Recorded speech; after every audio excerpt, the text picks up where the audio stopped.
When you think about serial killers, certain names immediately come to mind: Ted Bundy, Jeffrey Dahmer, John Wayne Gacy. These monsters have been dissected in countless documentaries, movies, and true crime podcasts.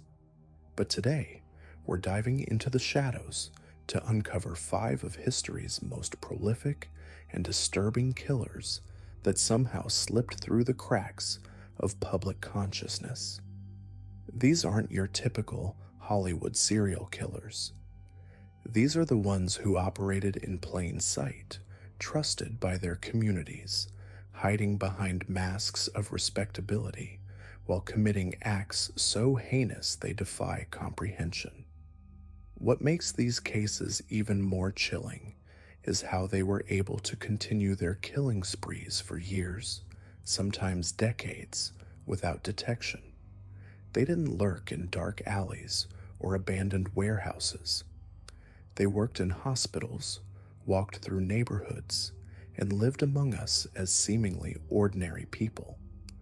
By the end of this deep dive, you'll understand why these 5 killers, Harold Shipman, Beverly Allitt, Charles Albright, the Skid Row Stabber, and Robert Lee Yates, represent some of the most terrifying examples of evil hiding in plain sight.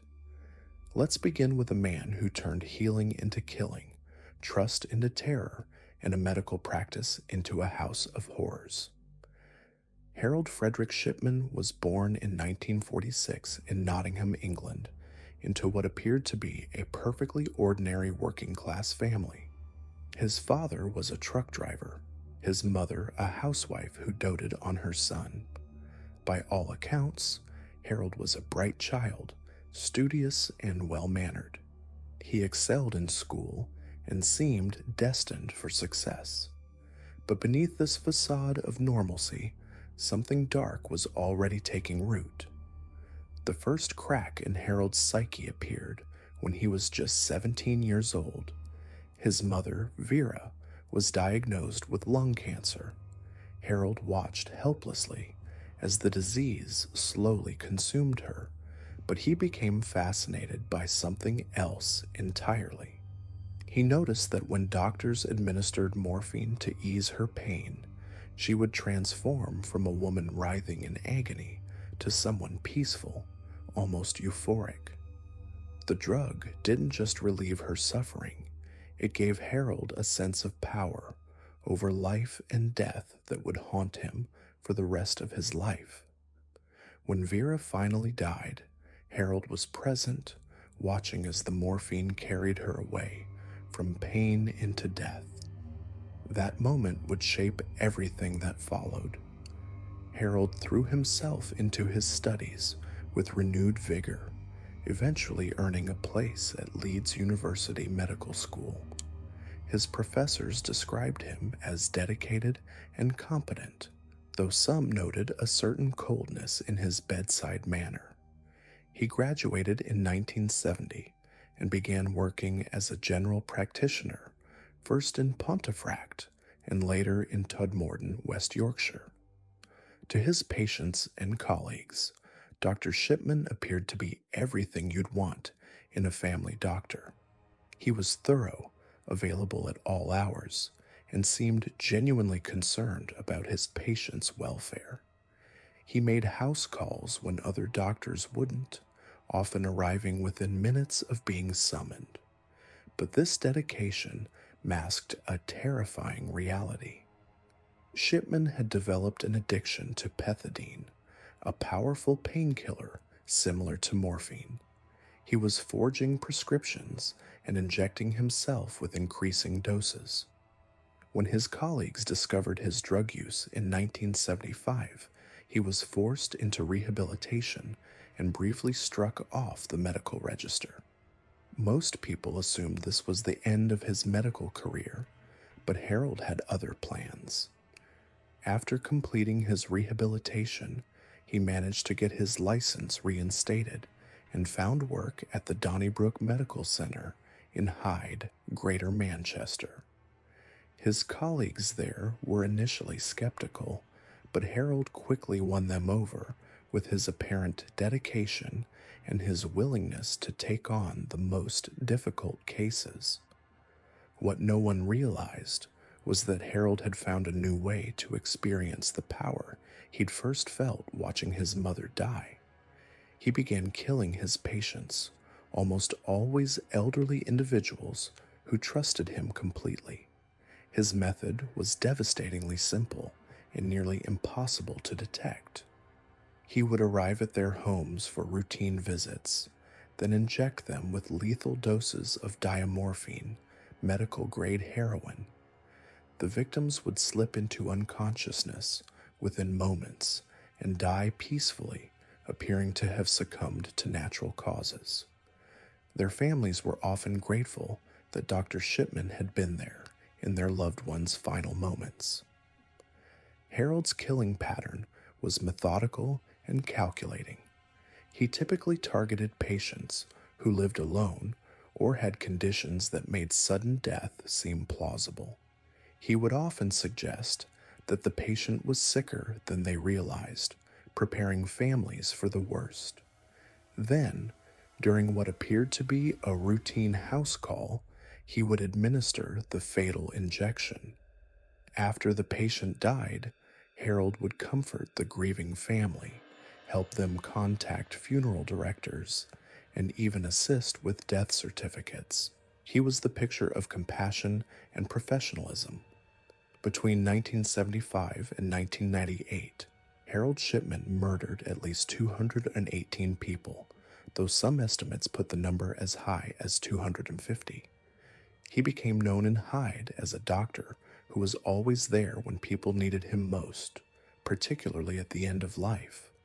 Families would specifically request Dr. Shipman when their elderly relatives were dying, believing he had a special gift for easing the transition from life to death. They had no idea they were inviting a serial killer into their homes. The sheer scale of Shipman's crimes is almost impossible to comprehend. He was killing an average of one person every 2 weeks for over 2 decades. His victims ranged in age from their 40s to their 90s, though most were elderly women living alone.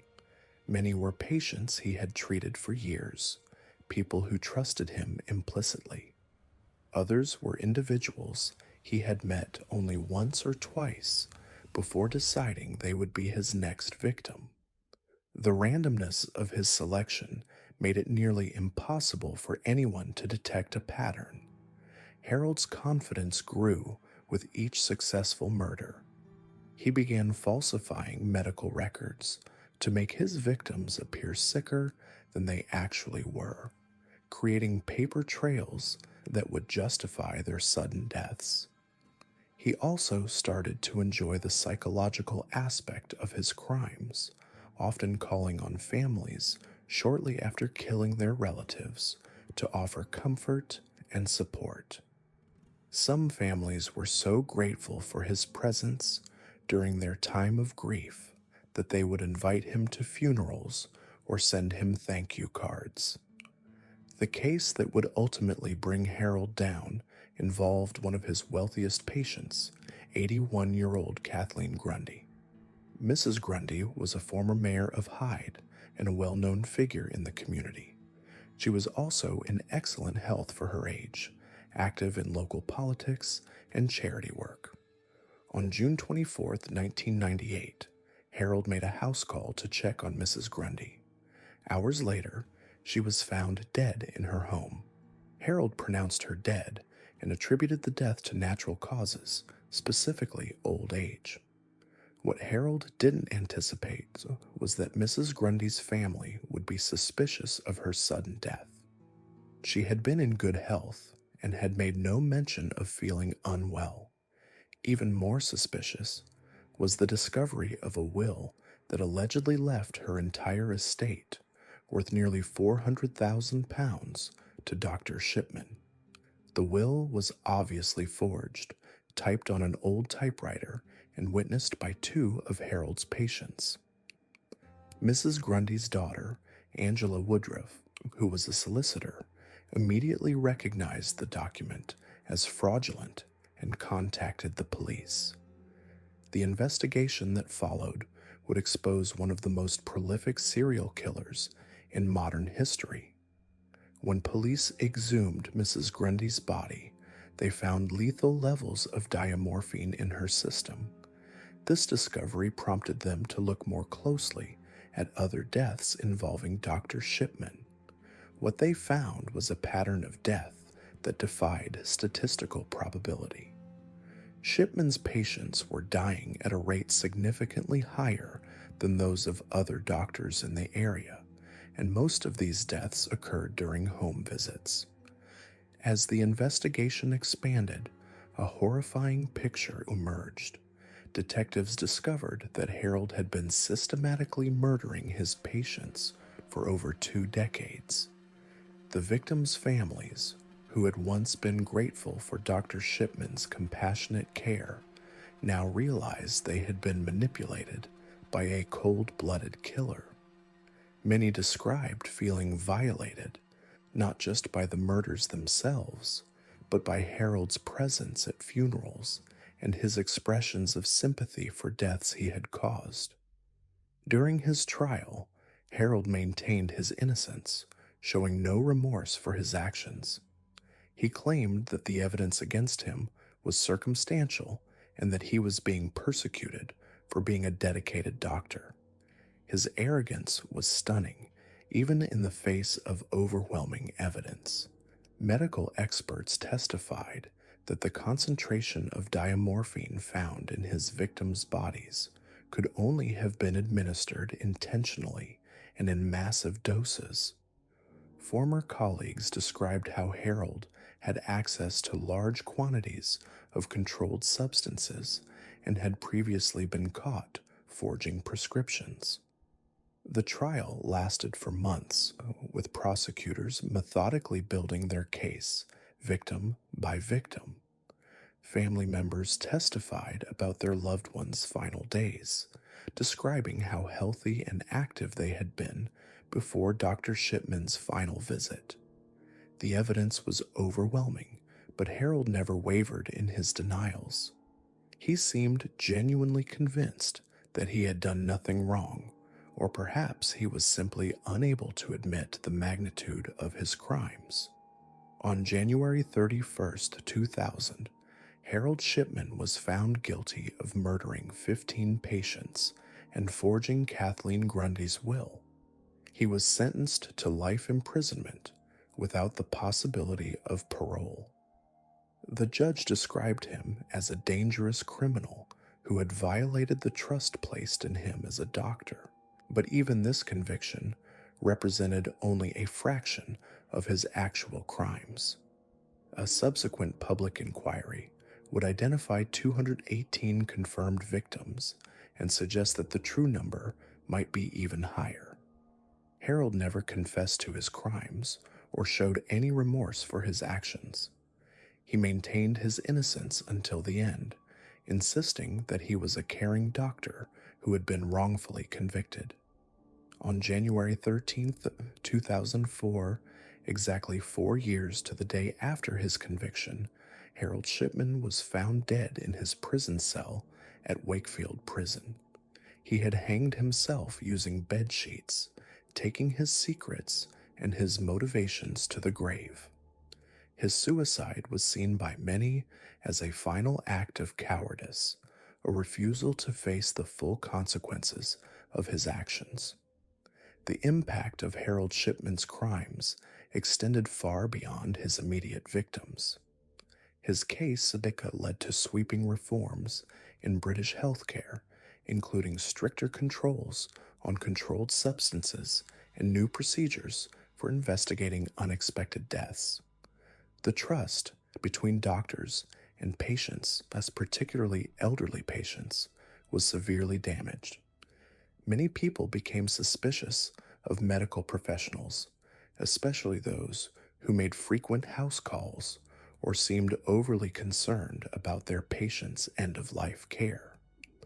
Perhaps most disturbing of all is the realization that Harold Shipman could have continued killing indefinitely if not for his greed in forging Kathleen Grundy's will. His medical expertise and position of trust made him nearly invisible to law enforcement.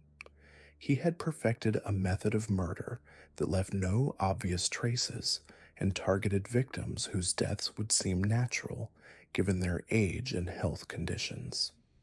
For over 2 decades, he operated with complete impunity, trusted by his community, and praised for his dedication to his patients. The Harold Shipman case represents one of the most chilling examples of how evil can hide behind a mask of respectability and professional authority. He wasn't a monster lurking in the shadows. He was a trusted member of the community who used his position to satisfy a twisted need for power over life and death. Beverly Allitt appeared to be everything you'd want in a pediatric nurse. Soft-spoken, caring, and gentle with children, she seemed to have found her calling when she began working at Grantham and Kesteven Hospital in Lincolnshire, England in 1991. Parents trusted her completely. Doctors respected her dedication. But behind that mask of compassion was something far more sinister. Beverly Allitt was systematically torturing and murdering the children in her care, and she did it with a smile. Beverly Gale Allitt was born in 1968 in Corby Glen, a quiet village in Lincolnshire. From the outside, her childhood seemed ordinary enough. She was the third of 4 children in what appeared to be a stable, working-class family. But even as a young girl, there were warning signs that everyone chose to ignore. Beverly was obsessed with medical attention. She would fake illnesses constantly, showing up at the local doctor's office with mysterious symptoms that never seemed to have a clear cause. Headaches, stomach pains, dizzy spells, anything that would get her noticed by medical professionals. Her fascination with hospitals and medical procedures wasn't normal childhood curiosity. It was something deeper, more disturbing. She would bandage herself unnecessarily, pretend to have injuries that didn't exist, and seemed to genuinely enjoy being treated as a patient. This behavior, known as Munchausen syndrome, should have been a red flag. But in the 1970s and 80s, mental health awareness was limited, especially in small English villages. Beverly's attention-seeking behavior was dismissed as childhood drama. As she grew older, the pattern intensified. During her teenage years, she was frequently absent from school due to mysterious illnesses. She would arrive at the hospital emergency room with symptoms that baffled doctors. Tests would come back normal, but Beverly always had another complaint, another reason to stay just a little longer. The medical attention she craved became an addiction, and like all addictions, it required more and more to satisfy her. When Beverly announced she wanted to become a nurse, her family was supportive. It seemed like the perfect career for someone so interested in healthcare. She enrolled in nursing school at Grantham College, but even there the red flags continued. Beverly was frequently absent due to illness. She claimed to have broken her leg, suffered from severe infections, and experienced mysterious collapses. Her attendance was so poor that she should have been expelled, but somehow she managed to convince administrators to let her continue. During her training, Beverly's behavior became even more concerning. She would arrive at clinical placements with elaborate bandages, claiming injuries that her instructors couldn't verify. She seemed to thrive on the sympathy and attention those supposed ailments brought her. But there was something else. Beverly appeared to be unusually interested in emergency situations. When other students would panic during medical crises, Beverly remained calm, almost excited. She seemed to enjoy the chaos, the rush, the drama of life and death situations. Despite her poor attendance and questionable behavior, Beverly managed to graduate from nursing school in 1990. The healthcare system was desperate for qualified nurses, and her references were adequate enough to secure her a position. In February 1991, she was hired as a state-enrolled nurse at Grantham and Kesteven Hospital, assigned to Ward 4, the children's ward. It was exactly where she wanted to be. The children's ward was Beverly's playground. Here, surrounded by vulnerable infants and toddlers, she finally had the perfect environment to feed her twisted psychological needs. But simply caring for sick children wasn't enough for Beverly. She needed more drama, more attention, more excitement. So she began creating medical emergencies where none existed. Her first victim was 7-week-old Liam Taylor, admitted to the ward in February 1991 with a chest infection. Liam was recovering well under normal care, but during Beverly's shift, his condition suddenly deteriorated. He suffered a mysterious cardiac arrest that required immediate resuscitation. Beverly was right there, helping with the emergency procedures, appearing concerned and professional.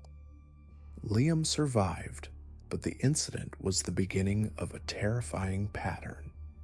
Over the next few months, the children's ward experienced an unusual number of medical emergencies. Babies who had been stable would suddenly go into cardiac arrest.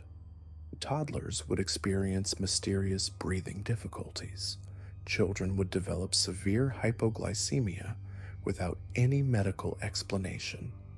And Beverly Allitt was always there, always ready to help, always appearing shocked and concerned when these emergencies occurred. The method Beverly used was as cruel as it was calculated. She would inject her victims with insulin, causing their blood sugar levels to plummet dangerously low.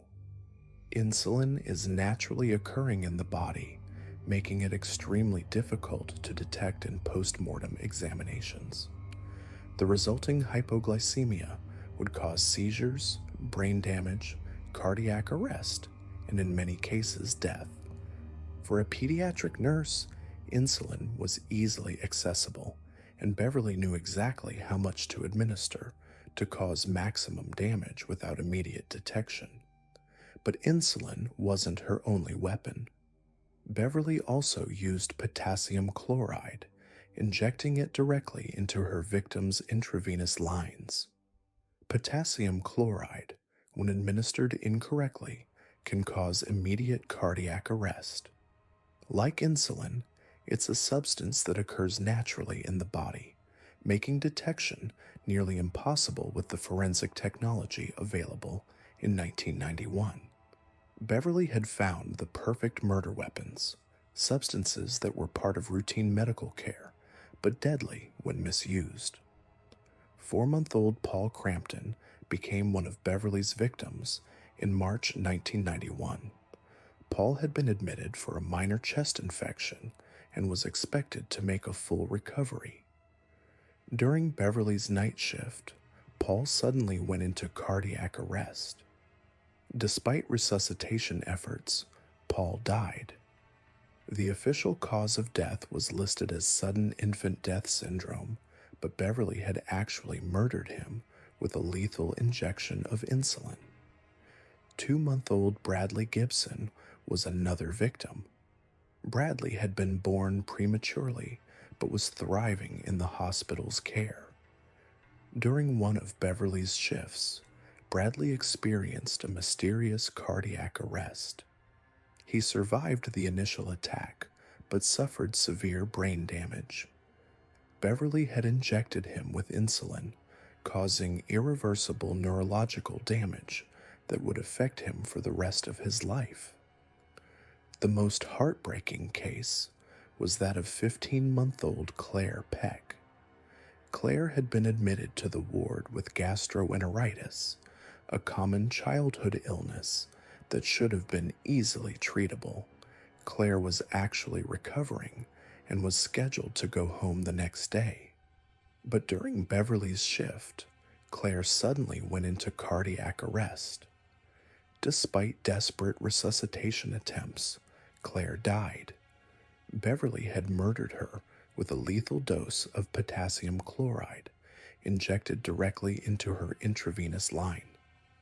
Claire's parents were devastated, unable to understand how their healthy toddler could die so suddenly from such a minor illness.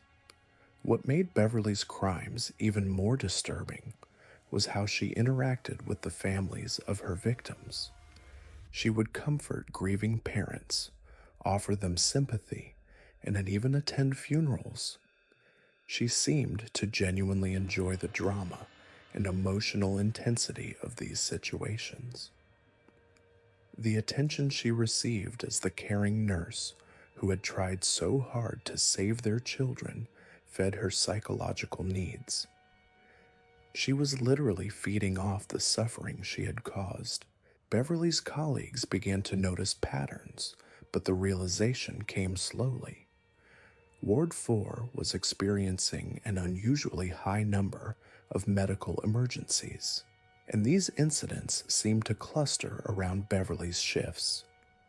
Dr. Nelson Porter, a consultant pediatrician, started keeping informal notes about the timing of these emergencies. What he discovered was chilling. The vast majority of unexplained cardiac arrests and medical crises occurred when Beverly Allitt was on duty. The breakthrough came when 5-month-old Katie Phillips was admitted to the ward with gastroenteritis. Katie's condition was minor, and she was expected to recover quickly. But during Beverly's shift, Katie experienced a severe hypoglycemic attack. Dr. Porter, now suspicious of the pattern, ordered comprehensive blood tests. The results showed dangerously high levels of insulin in Katie's blood, far more than her body could produce naturally. Someone had deliberately injected Katie with insulin. The police were called immediately, and Beverly Allitt was arrested on May 21, 1991. The investigation that followed revealed the true scope of her crimes. Over a period of just 59 days, Beverly had attacked 13 children. 4 of them died, 5 others suffered severe brain damage or permanent disabilities, and 4 experienced serious but non-permanent harm.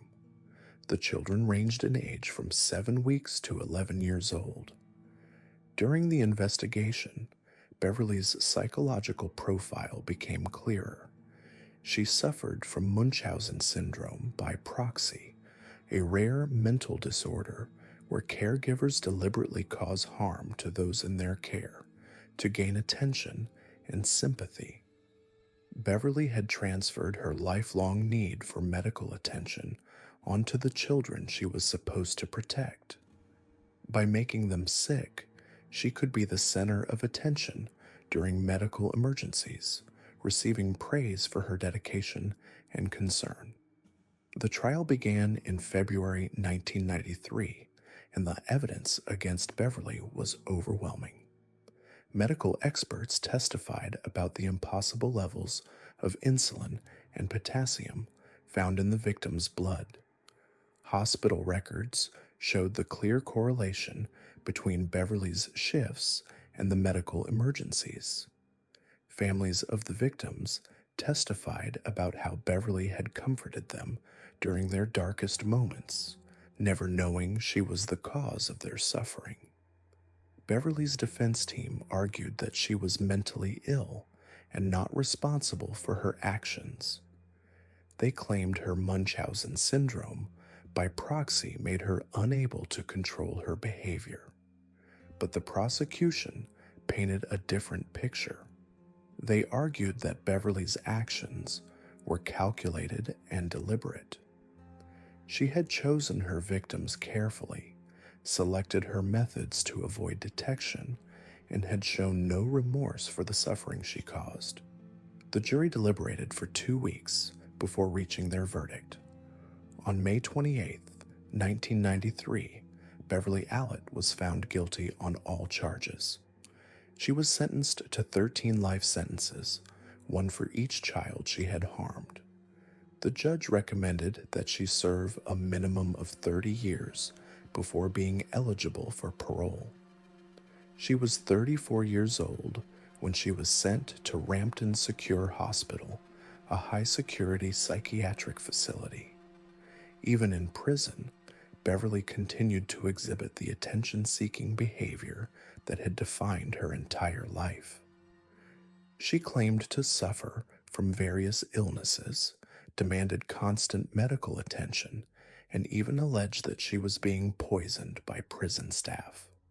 Her behavior was so disruptive that she was placed in solitary confinement multiple times.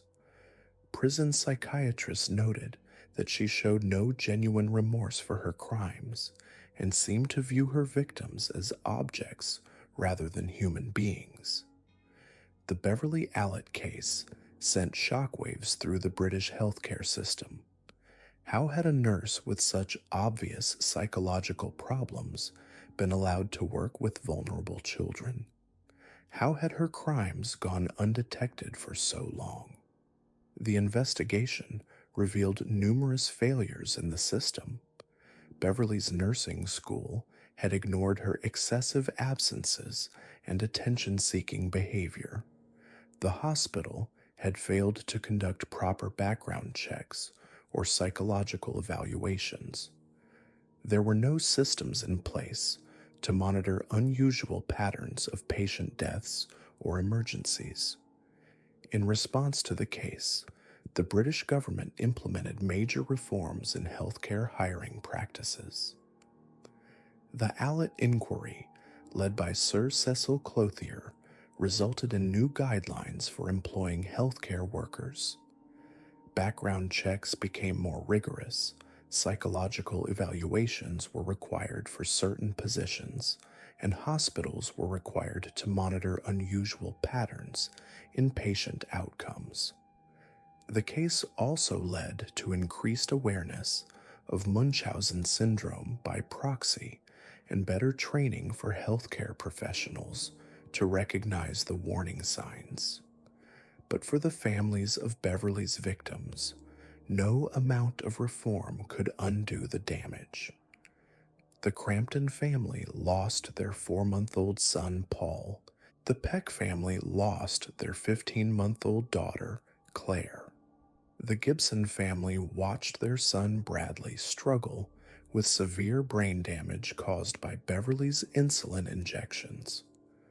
The Phillips family dealt with the long-term effects of Katie's hypoglycemic attack.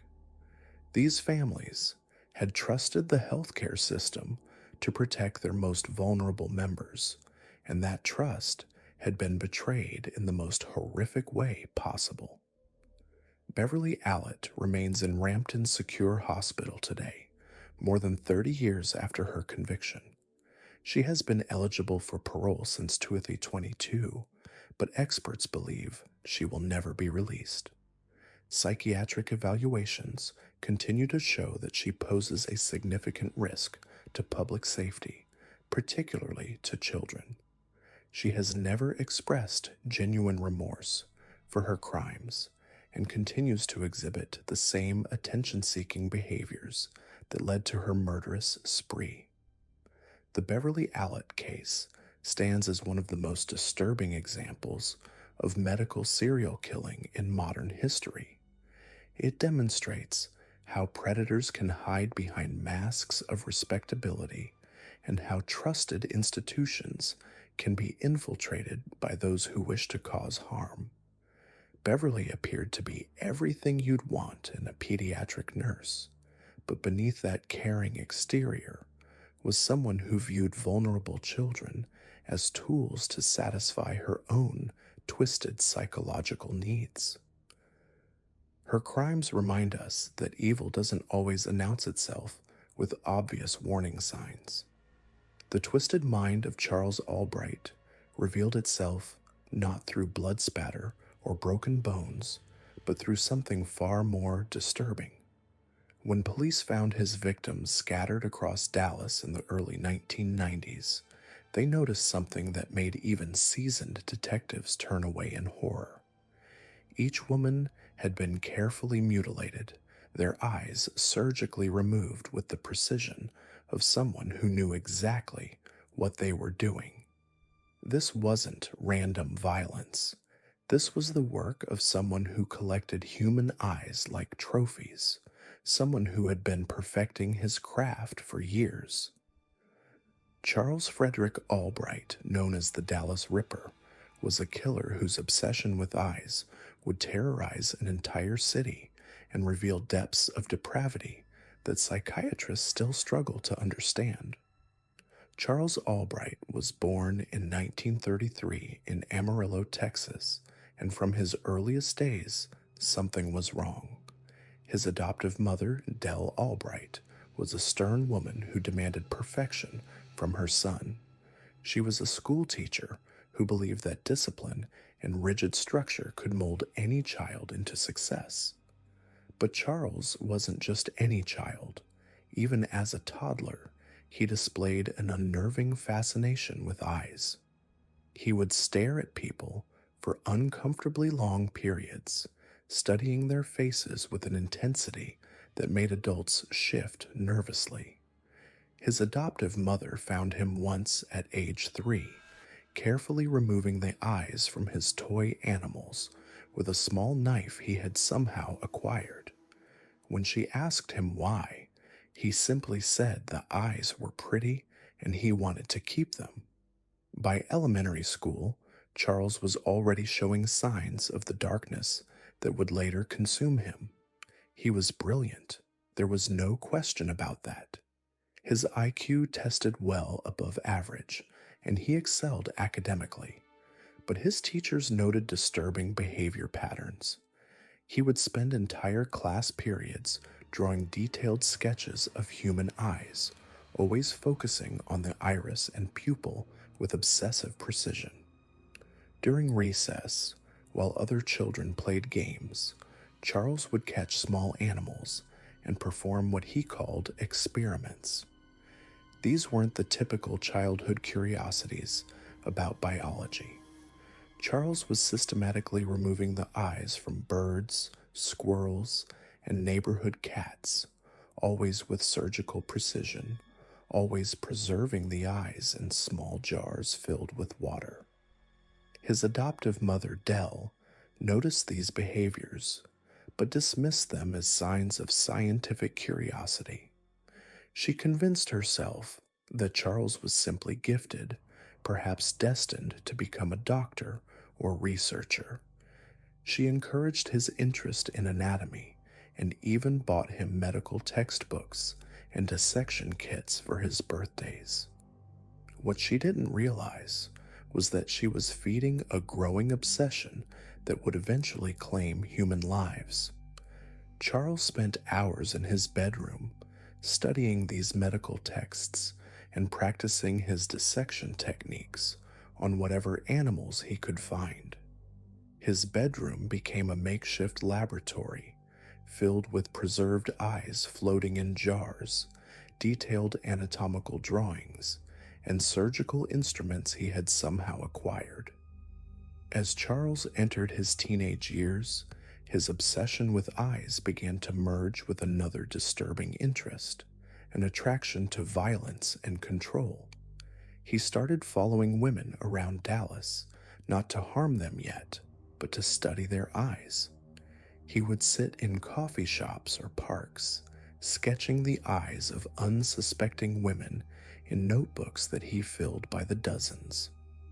He categorized his drawings by eye color, shape, and what he called emotional expression. Blue eyes that showed fear, brown eyes that revealed sadness, green eyes that displayed anger. He was building a catalog, though for what purpose, even he might not have fully understood at the time. Charles managed to maintain a facade of normalcy throughout his youth. He graduated high school with honors and even attended college, studying pre-med with the stated goal of becoming an ophthalmologist. But his professors noticed strange behaviors that set him apart from other students. During anatomy classes, Charles would spend excessive time examining the eye specimens, often staying after class to continue his observations. He wrote papers that were technically excellent but contained disturbing passages about the spiritual significance of eyes and their connection to human consciousness. One professor later recalled that Charles once argued in class that the eyes were the only part of the human body that truly mattered because they were the windows through which the soul could be captured and possessed. Despite his academic success, Charles struggled to maintain relationships. He married twice, but both marriages ended quickly when his wives discovered his disturbing collections and obsessive behaviors. His first wife later told police that she found jars of animal eyes hidden throughout their house, along with detailed photographs of women's faces that Charles had apparently taken without their knowledge. She also described finding surgical instruments and medical texts about eye removal procedures. When she confronted him about these discoveries, Charles became violent, threatening her with the same surgical precision he applied to his specimens. She fled the marriage within 6 months, too terrified to report what she had seen. By the 1980s, Charles had settled into a pattern of predatory behavior that would eventually escalate to murder. He worked various jobs, often in fields that gave him access to women, photography studios, medical supply companies, optical shops. He used these positions to feed his obsession, always studying, always cataloging, always perfecting his techniques. Co-workers described him as intelligent but strange, someone who could discuss complex topics but who made people uncomfortable with his intense stare and his habit of commenting on their eyes. Women, in particular, reported feeling unsettled around Charles, though they couldn't always articulate why. The killing began in earnest in 1990, though police now believe Charles may have been responsible for earlier murders that were never connected to him. His first confirmed victim was Mary Lou Pratt, a 33-year-old woman whose body was found in a field on the south side of Dallas. The scene was unlike anything investigators had encountered before. Mary Lou had been shot in the head, but that wasn't what made the crime scene so horrifying. Her eyes had been carefully removed with surgical precision, the cuts so clean and professional that the medical examiner initially thought they had been done in a hospital setting. There were no signs of struggle around the eye sockets, no tearing or damage to the surrounding tissue. Whoever had done this possessed medical knowledge and surgical skill. The precision of the eye removal immediately told investigators they were dealing with someone very dangerous. This wasn't a crime of passion or a random act of violence. The killer had taken considerable time with Mary Lou's body, working carefully to extract her eyes without damaging them. The medical examiner estimated that the procedure would have taken at least 30 minutes, meaning the killer had either performed the surgery while she was still alive or had spent significant time with the corpse. Either scenario was deeply disturbing and suggested a level of planning and control that marked this as the work of a serial killer. 3 months later, the second victim was discovered. Susan Peterson, a 27-year-old woman, was found in almost identical circumstances. Shot in the head, eyes surgically removed, body positioned in a way that suggested the killer wanted his work to be admired. The surgical precision was even more refined this time, as if the killer was perfecting his technique with each victim.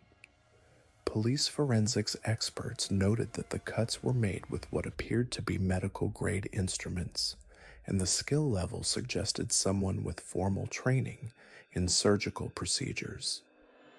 The media quickly dubbed the unknown killer the Dallas Ripper, and panic spread through the city's female population.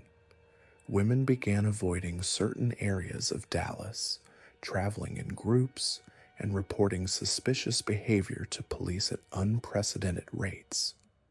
The killer seemed to target women who were alone and vulnerable, but beyond that, investigators struggled to find a pattern. The victims came from different backgrounds, different neighborhoods, different social circles. The only connection was that they had all been found with their eyes removed with the same surgical precision. Charles, meanwhile, was reveling in the attention. He followed the news coverage obsessively, collecting newspaper clippings and watching every television report about his crimes. He felt a sense of pride in his work, believing that he was creating something beautiful and meaningful through his surgical procedures. In his mind, he wasn't killing these women, he was preserving the most beautiful part of them, their eyes, for eternity. He kept the removed eyes in a special refrigerated container in his apartment, carefully preserved in a solution he had developed through years of experimentation. The third victim, Shirley Williams, was found 6 months later, and this time Charles had made a crucial mistake. In his growing confidence, he had become careless about leaving evidence at the crime scene. Investigators found tire tracks near Shirley's body that matched an unusual tire pattern, and they also discovered a single hair that would later be matched to Charles through DNA analysis. But more importantly, they found something that would lead them directly to the killer, a small piece of surgical tubing that had apparently been dropped during the eye removal procedure. The surgical tubing was traced to a specific medical supply company in Dallas, and investigators began examining the purchase records for anyone who had bought similar equipment. Charles Albright's name appeared on those records, along with his address and employment history. When detectives looked into his background, they discovered his history of animal mutilation, his failed marriages, and his obsessive interest in eyes and surgical procedures. Everything pointed to Charles as their primary suspect. The investigation moved quickly once they had identified Charles as a suspect. Surveillance teams began watching his apartment and following his daily routines. They discovered that he maintained a rigid schedule, often visiting the same locations where his victims had last been seen alive. He seemed to be scouting for new targets, studying potential victims with the same methodical approach he applied to everything else in his life. When police finally obtained a search warrant for Charles's apartment, what they found inside shocked even experienced investigators. The refrigerated container held 3 pairs of human eyes, perfectly preserved and labeled with dates that corresponded to the murders. But that wasn't all. Charles had filled his apartment with thousands of photographs of women's eyes, detailed anatomical drawings, surgical instruments, and medical texts about eye removal procedures. He had essentially turned his home into a shrine to his obsession, a testament to years of planning and preparation for his crimes. Charles was arrested without incident, almost seeming relieved that his secret was finally out in the open. During his interrogation, he showed no remorse for his victims, but spoke extensively about his surgical techniques and his belief that eyes were the most beautiful part of the human body. He described his crimes not as murders, but as preservation procedures, claiming that he was saving the most precious part of each woman for posterity. His complete lack of empathy for his victims and his clinical description of his methods revealed the depth of his psychological disturbance. The trial of Charles Albright became a media sensation, with psychiatric experts testifying about his obsessive-compulsive disorder and his complete disconnection from normal human emotion. The prosecution painted him as a methodical killer who had spent decades preparing for his crimes, while the defense argued that his mental illness made him unable to understand the wrongness of his actions.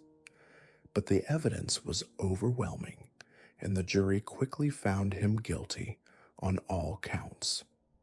Charles Albright was sentenced to life in prison without the possibility of parole, where he remains today at the age of 90. He has never shown remorse for his crimes and continues to maintain that his actions were justified by his appreciation for human beauty. Prison psychiatrists report that he still draws detailed pictures of eyes and speaks obsessively about his surgical techniques. Now we turn to perhaps the most disturbing case on our list today, the Skid Row stabber. In the late 1960s, Los Angeles was a city of stark contrasts. On one side, Hollywood glamour and palm-lined boulevards. On the other, a forgotten stretch of streets known as Skid Row, where society's most vulnerable gathered in the shadows. It was here, among the homeless and desperate, that a predator began to hunt. The victims were found in alleyways and doorways, their throats slashed so deep they were nearly decapitated. At first, these deaths barely registered on the city's radar. These were homeless men, drifters, people without families or addresses, people the system had already forgotten. But as the body count rose, a terrifying pattern emerged. Someone was systematically hunting the most vulnerable members of society, and he was getting away with it. The killer's name was Vaughn Greenwood, and he would become known as the Skid Row Stabber. Born in 1944 in Pennsylvania, Greenwood's early life read like a blueprint for disaster.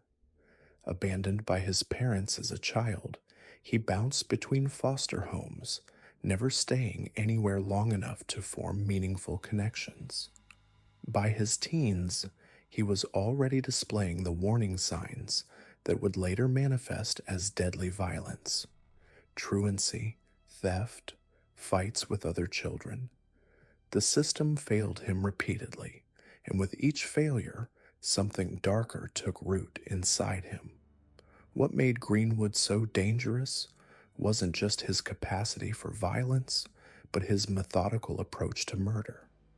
This wasn't a man killing in fits of rage or passion.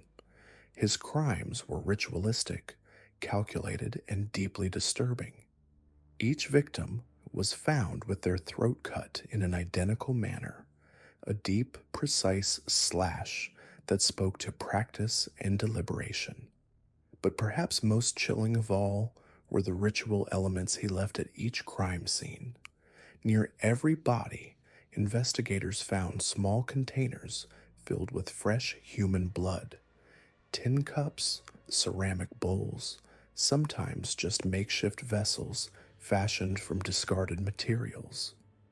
The blood wasn't splatter from the attack. It had been carefully collected and arranged as part of what appeared to be some twisted ceremony.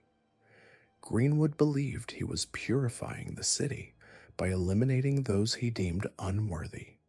In his warped mind, each murder wasn't just an act of violence, it was a sacred duty. The first known victim was discovered in 1964 in a filthy alley behind a liquor store. The man had no identification, no belongings, just the clothes on his back and a life worn thin by hardship. His throat bore that signature slash, and nearby sat a small tin cup filled with blood. Police initially dismissed it as another violent death in a violent neighborhood. They had no idea they were looking at the beginning of a killing spree that would terrorize the city for over a decade. What made Greenwood's crimes even more horrifying was his victim selection. He specifically targeted the most vulnerable members of society: elderly homeless men, the physically disabled, those suffering from obvious mental illness. People who wouldn't be missed quickly, if at all. He would approach them with offers of food or shelter, presenting himself as a good Samaritan. His victims trusted him because he seemed to understand their desperation. He had lived on the streets himself, spoke their language, knew their struggles. That familiarity made him the perfect predator. After the first murder, the killings stopped for nearly a year. Police assumed the perpetrator had moved on or been arrested for other crimes. They had no way of knowing that Greenwood had indeed been arrested, sentenced to prison for burglary, and was serving time hundreds of miles away. For 9 years, the streets of Skid Row were safe from his particular brand of terror. But that safety was temporary. When Greenwood was released in the early 1970s, he returned immediately to Los Angeles, to the same neighborhood where he had first killed. What followed was a terrifying escalation. Between late 1974 and early 1975, 11 men were found murdered within a few months. Each bore the same signature throat slash, each was found with ritual blood containers, and each had been posed in grotesque displays that suggested the killer was taking time to arrange his victims for maximum psychological impact. The media dubbed him the Skid Row Slasher, and panic spread through the homeless community. Men who had once walked alone began traveling in groups. Shelters reported increased occupancy as people sought safety in numbers. But Greenwood was patient and methodical.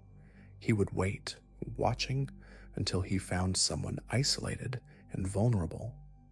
His calm demeanor and apparent understanding of street life made him nearly impossible to identify as a threat. The breakthrough came in January 1975, when a transient named William Graham survived an attack. Graham had been offered food by a stranger who then suddenly lunged at him with a knife. The blade missed his carotid artery by half an inch. Graham fought back, kicked his attacker away, and ran. More importantly, he got a good look at his would-be killer and heard him muttering strange phrases about cleansing the streets and purifying the wicked. During the struggle, the attacker dropped a letter addressed to someone named Vaughn. That single piece of evidence led police to Vaughn Greenwood, recently released from prison with a history of violent crime and documented mental health issues. When they found him, he was holed up in an abandoned church on the outskirts of Los Angeles, surrounded by candles and ritual implements that linked him directly to the murders. Inside the church, investigators discovered a makeshift altar decorated with blood-stained clothing, ritual bowls, burnt papers, and a large butcher's knife. They also found handwritten journals filled with detailed descriptions of his crimes and his twisted philosophy. In his mind, he wasn't a murderer but a holy warrior, chosen to eliminate what he saw as human pollution from the city streets. Greenwood didn't resist arrest. He didn't deny the charges. When taken into custody, he simply smiled as if he had always known this moment would come. In his journals, he described the act of killing as releasing spirits into the hands of God. He wrote about collecting blood in ritual circles to trap the demons he believed lived inside his victims. Every murder in his mind was an act of divine service. The trial was a media sensation, not just because of the number of victims, but because of the ritualistic nature of the crimes. Greenwood appeared calm throughout the proceedings, occasionally whispering to himself or staring into the distance as if listening to voices only he could hear. When asked if he had anything to say before sentencing, his response was chilling in its simplicity. "They're clean now." He was found guilty of 11 murders, though investigators suspected the true number was higher.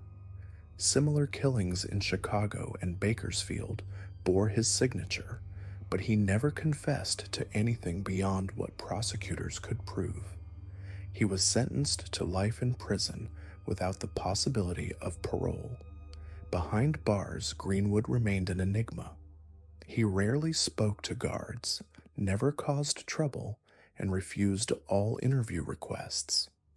For years, he sat quietly in his cell, writing in notebooks that were never allowed to leave the prison. Some believed he continued performing his rituals mentally, replaying the murders in his head like sacred ceremonies. He died in prison in 2020, alone and largely forgotten by the outside world. The Skid Row stabber case reveals something deeply disturbing about how society treats its most vulnerable members.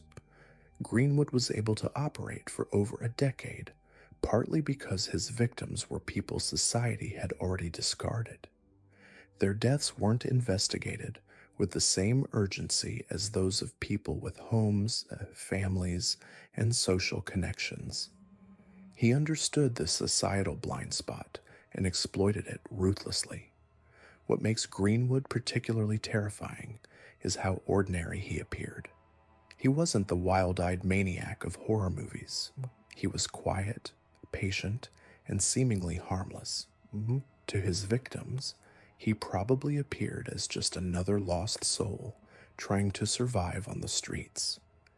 That ordinariness, that ability to blend in completely with his environment, allowed him to hunt undetected for years.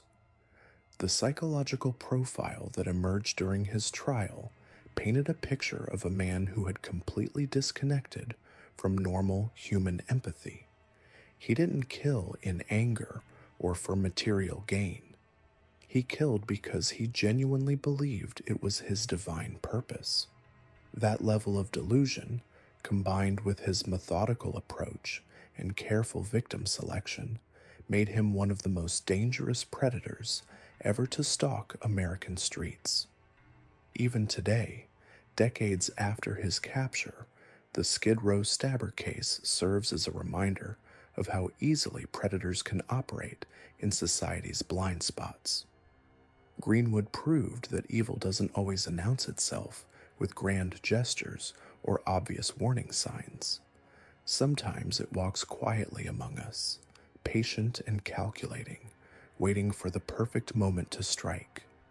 His victims trusted him because he seemed to understand their world, their struggles, their desperation. That trust made them vulnerable, and he exploited it without mercy or remorse. The case also highlights the importance of protecting society's most vulnerable members.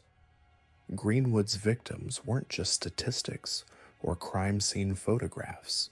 They were human beings who had fallen through society's cracks, and their deaths went unnoticed for far too long. As we've seen how predators can hide behind positions of trust and respectability, it's time to examine our final case study, one that demonstrates how evil can also lurk within seemingly ordinary family life. Robert Lee Yates Jr.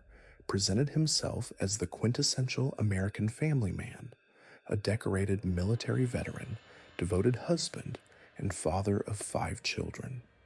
Yet beneath this carefully constructed facade was one of the most calculating and prolific serial killers in Pacific Northwest history. Yates was born in 1952 in Oak Harbor, Washington, into what appeared to be a stable middle-class family. His father was a career military man, and young Robert seemed destined to follow in those footsteps. He was described by childhood friends as quiet but not antisocial, average in school, and unremarkable in most ways. There were no obvious warning signs, no documented history of animal cruelty or fire setting that often characterizes future serial killers. If anything, Robert Lee Yates was the embodiment of normalcy. At 18, Yates enlisted in the United States Army, beginning what would become a distinguished 20-year military career. He trained as a helicopter pilot and served with apparent dedication and competence. His service record was exemplary. He received numerous commendations, served in multiple overseas deployments, and rose through the ranks steadily. Fellow soldiers remember him as reliable, professional, and someone you could count on in difficult situations. The military structure seemed to suit him perfectly, providing the discipline and order that would later become hallmarks of his criminal methodology. In 1976, while stationed at Fort Rucker, Alabama, Yates met Linda Brewer, a local woman who would become his wife. Their courtship appeared perfectly conventional. He was the handsome soldier, she was the hometown girl. They married the following year, and Linda would later describe those early years as happy and normal. Yates seemed devoted to his growing family, eventually fathering 5 children whom he appeared to love genuinely. Neighbors and friends consistently described him as a good father who attended school events, coached Little League, and took his family on camping trips. Throughout the 1980s and early 1990s, the Yates family lived the American dream. Robert continued his military service, while Linda managed their household and raised their children. They lived in comfortable military housing, attended church regularly, and were active in their communities. When Yates retired from the Army in 1996 as a chief warrant officer, he had served his country for over 2 decades without a single blemish on his record. The transition to civilian life seemed smooth. He found work as a correctional officer and later at an aluminum plant in Spokane, Washington. But unbeknownst to his family, friends, and colleagues, Robert Lee Yates had been living a double life for years.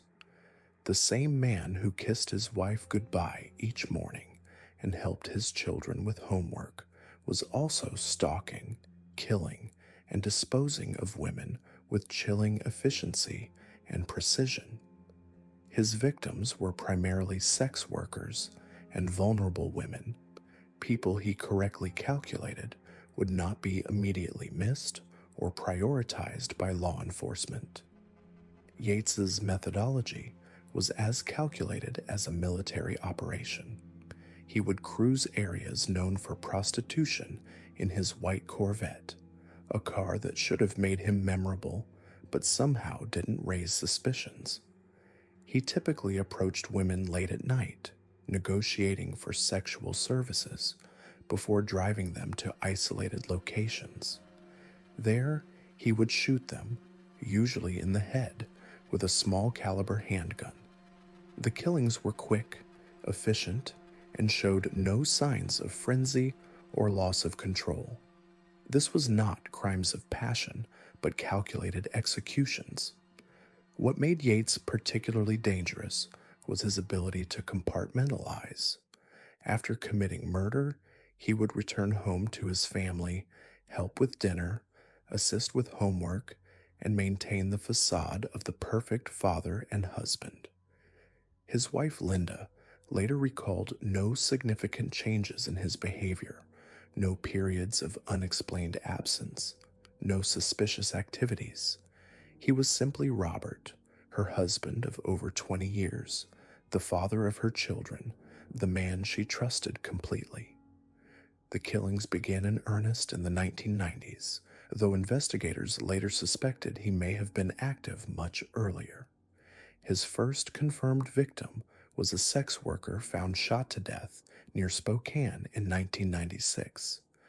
The killing was initially treated as an isolated incident, possibly drug-related violence, that was unfortunately common in that community. But more bodies began appearing, all sharing similar characteristics. Young women involved in prostitution, all killed with small caliber gunshots, all found in rural areas outside Spokane. Yates demonstrated a disturbing pattern of behavior that spoke to his organized, methodical nature. He would often cover his victims' bodies with tarps or other materials, suggesting some level of remorse, or at least a desire to preserve their dignity. However, this apparent consideration was contradicted by his choice to dump many bodies on his own property or in locations he frequented, suggesting either extreme arrogance or a psychological need to maintain connection with his crimes. The breakthrough in the case came in 2000 when investigators began connecting the dots between multiple murders. Advances in forensic technology allowed them to link ballistics evidence across several crime scenes, establishing that a single killer was responsible for multiple deaths. The investigation intensified, with a task force formed specifically to catch what media had dubbed the Spokane serial killer. Yates's downfall came through a combination of forensic evidence and witness testimony. A white Corvette had been spotted near several crime scenes, and when investigators cross-referenced vehicle registrations with other evidence, Yates's name emerged as a person of interest. When they approached him for questioning, he initially appeared cooperative, maintaining his facade of helpful respectability. However, when presented with mounting evidence, including ballistics matches and witness identifications, his carefully constructed world began to crumble. The arrest of Robert Lee Yates sent shockwaves through Spokane and beyond. Here was a man who had served his country with distinction, raised a family, and been a respected member of his community. The cognitive dissonance was overwhelming for those who knew him. How could the man who barbecued at neighborhood gatherings be the same person who had been systematically killing women for years? During interrogation, Yates initially denied involvement, but eventually began providing details about his crimes. What emerged was a portrait of a man who had been living parallel lives with stunning effectiveness. He confessed to 13 murders in the Spokane area, though investigators suspected the actual number might be higher. Some of his confessions were chillingly matter-of-fact, describing the killings with the same emotional detachment he might use to describe a routine military operation.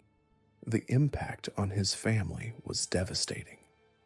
Linda Yates, who had been married to him for over 20 years, was forced to confront the reality that the man she loved and trusted was a serial killer. Their children, ranging from teenagers to young adults, had to grapple with the knowledge that their father, who had taught them to ride bikes and attended their school plays, was a monster.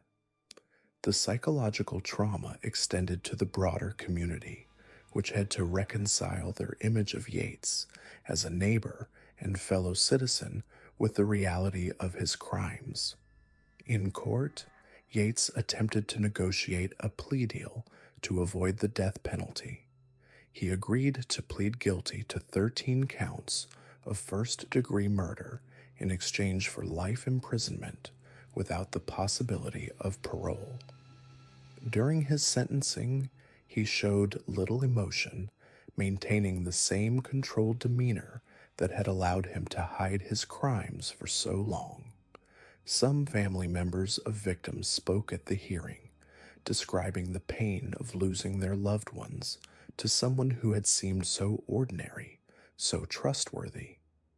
The case of Robert Lee Yates forces us to confront uncomfortable truths about the nature of evil and how it can hide in plain sight. Unlike the obviously troubled individuals we've examined earlier, Yates functioned successfully in society for decades while committing horrific crimes. He held down jobs, maintained relationships, and fulfilled social expectations while simultaneously destroying lives. This duality challenges our assumptions about what monsters look like and how they behave. Perhaps most disturbing is how Yates's military training may have contributed to his effectiveness as a killer. The same skills that made him a competent soldier, discipline, planning, emotional control, and tactical thinking, served him well as a serial killer. His ability to compartmentalize, essential for military service, allowed him to separate his family life from his criminal activities. The respect accorded to veterans in American society may have also provided him with a protective shield of respectability that kept suspicion at bay. Today, Robert Lee Yates remains in prison, serving multiple life sentences without the possibility of parole. He rarely grants interviews and has shown little interest in explaining his motivations or expressing genuine remorse for his crimes. His case continues to be studied by criminologists and law enforcement professionals trying to understand how someone can maintain such a complete double life for so long. The Yates case also highlights the vulnerability of marginalized populations, particularly sex workers, to predatory violence. His victims were women who existed on society's margins, people whose disappearances might not be immediately noticed or prioritized by law enforcement. This allowed Yates to operate with relative impunity for years, confident that his crimes would not receive the same attention as murders of more socially prominent victims. The ripple effects of Yates's crimes continue to this day. His surviving family members have had to rebuild their lives while carrying the burden of his actions.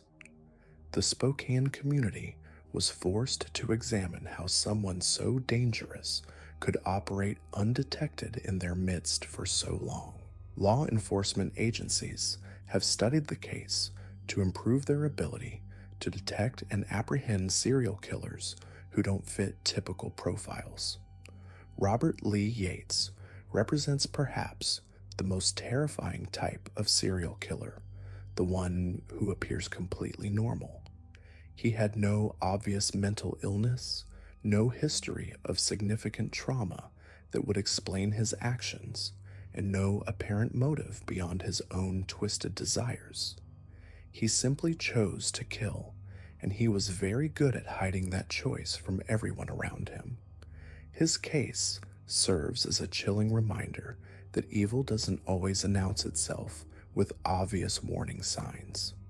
Sometimes it wears the mask of respectability, hiding behind the very institutions and relationships we trust most. The 5 cases we've examined today — Harold Shipman, Beverly Allitt, Charles Albright, Vaughn Greenwood, and Robert Lee Yates, represent different facets of human evil, but they share common threads that should concern us all.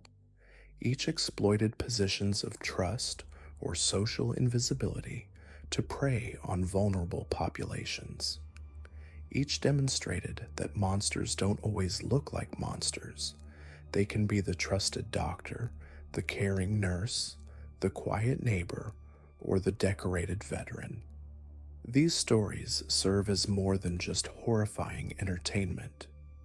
They're warnings about the capacity for evil that exists within seemingly ordinary people and the importance of remaining vigilant in protecting society's most vulnerable members.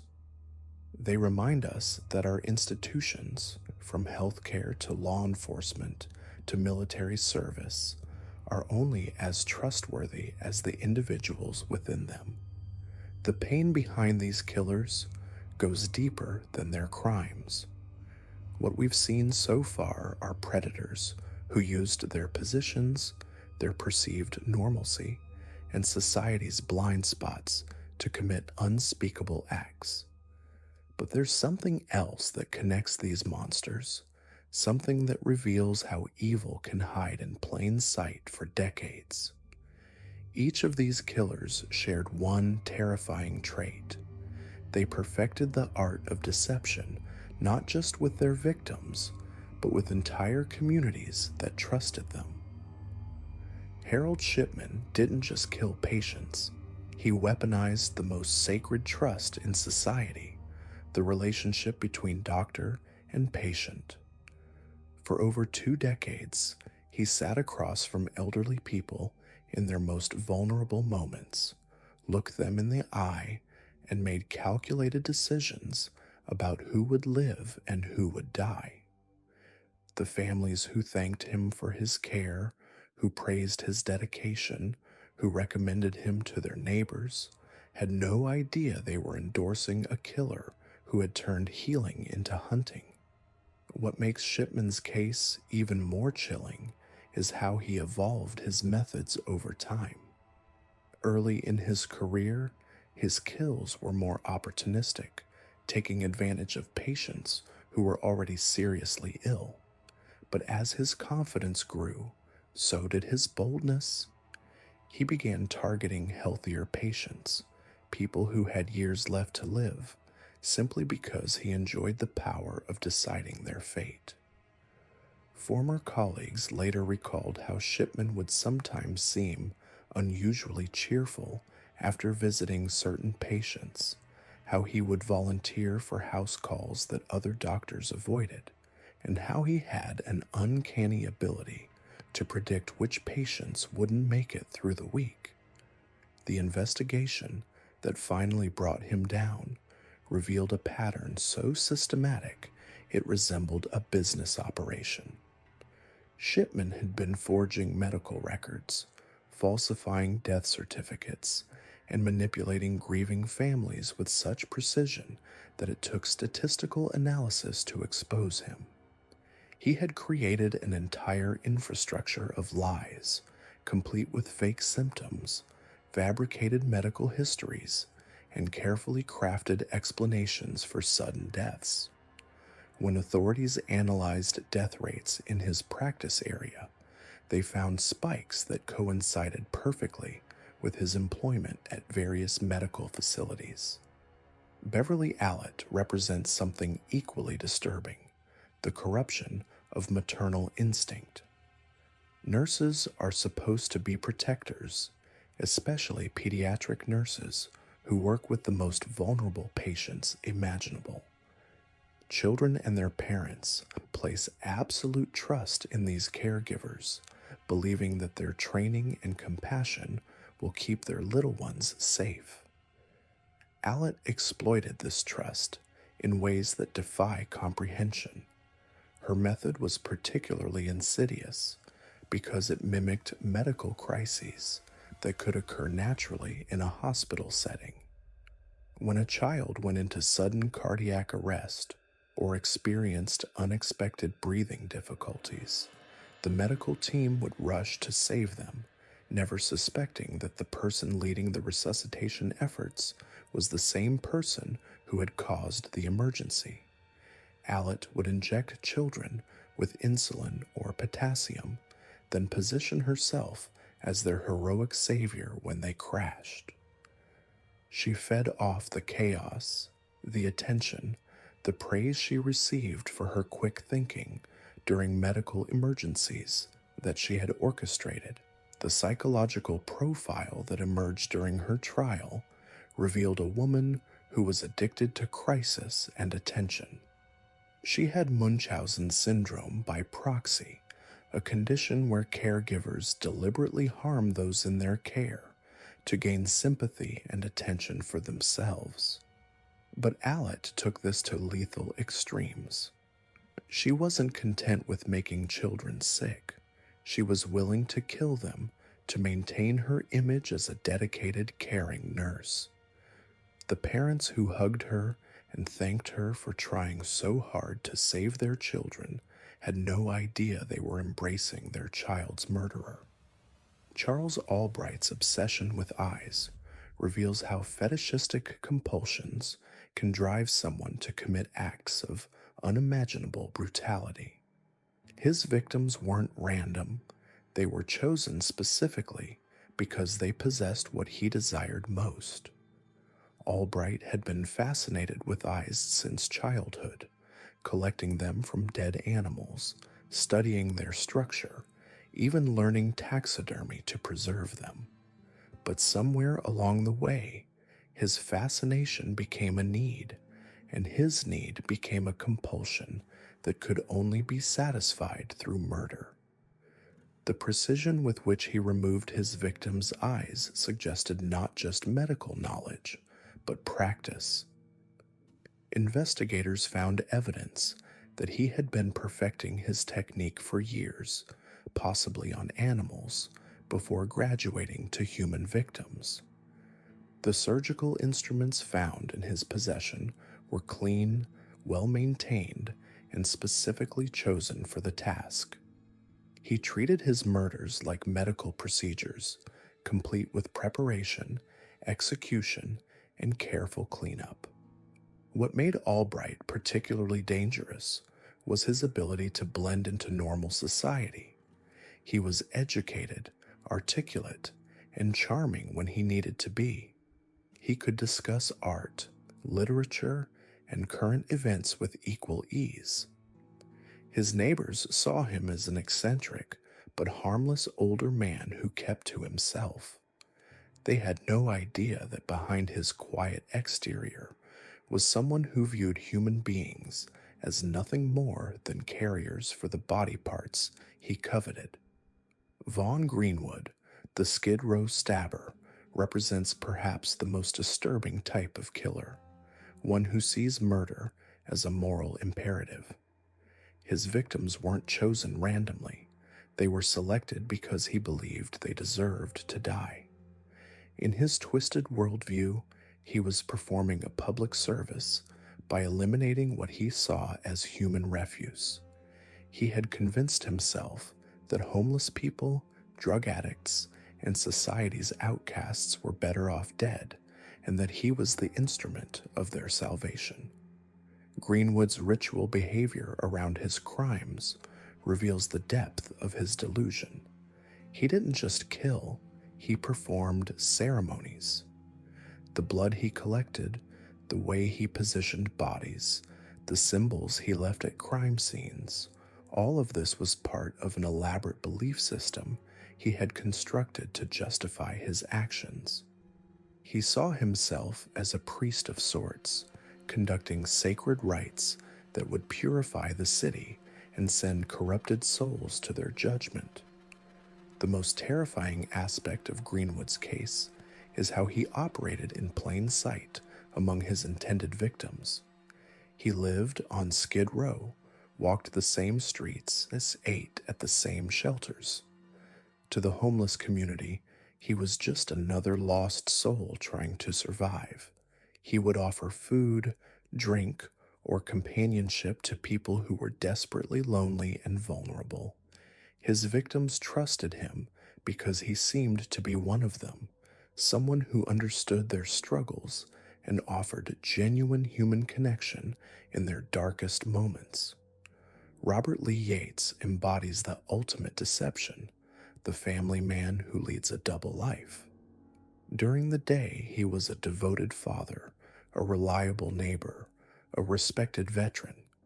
He coached his children's sports teams, attended school functions, and maintained the perfect suburban facade. But at night, he transformed into something else entirely. A predator who hunted sex workers with the same methodical precision he had learned in the military. Yates's ability to compartmentalize his life was extraordinary. He could kiss his wife goodbye in the morning, drop his children off at school, then spend his lunch break scouting locations to dispose of bodies from his previous kills. He treated murder like a hobby, something he did in his spare time between family obligations and community activities. His victims were reduced to nothing more than stress relief, a way to satisfy urges that he couldn't express in his normal life. The investigation into Yates revealed a man who had been living a lie for decades. His military training had taught him discipline, planning, and attention to detail, skills he applied to both his family life and his murders. He kept detailed records of his activities, maintained alibis, and carefully managed his public image. Even when suspicion began to fall on him, he continued his charade, attending neighborhood barbecues and parent-teacher conferences while police searched for evidence of his crimes.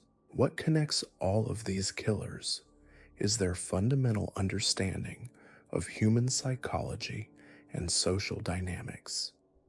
They knew that people want to trust authority figures, that communities prefer to believe the best about their members, and that society has blind spots when it comes to protecting its most vulnerable members.